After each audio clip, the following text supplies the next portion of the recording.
सभी सखियों को जय माता दी।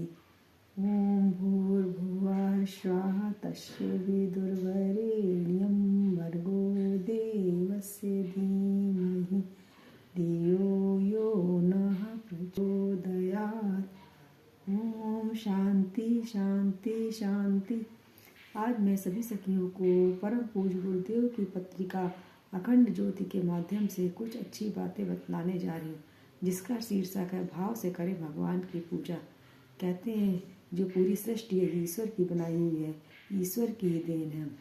अब बिना ईश्वर के कुछ भी संभव नहीं है। ये पूरी सृष्टि का जो निर्माण वो ईश्वर ने किया, तो क्यों ना हम भगवान की पूजा भाव से करें। भाव से पूजा करने से भगवान प्रसन्न होते हैं और हमारा मन भी खुश होता है।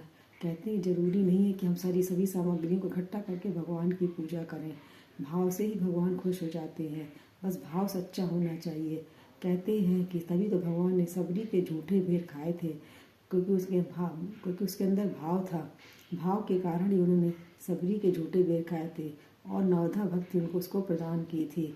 तभी तो दुर्योधन के 56 भोग को छोड़कर विदुर की पत्नी के हाथ से केले के छिलके भगवान ने खाए थे, क्योंकि उसने भाव से भगवान की पूजा की, भाव से भगवान को खिलाया था।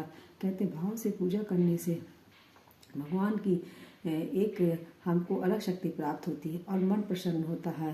कहते हैं भाव से पूजा करने से ही हमें एक अलग शांति मिलती है और खुशी मिलती है।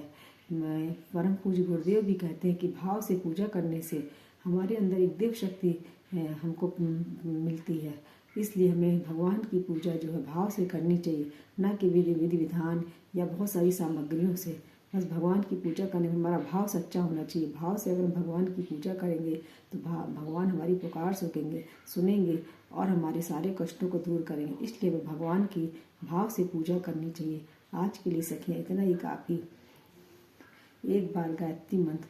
ओम भूर्भुवः स्वः तस्वितुर्वरेण्यं भर्गो देवस्य धीमहि धियो यो नः प्रचोदयात्। ओम शांति शांति शांति।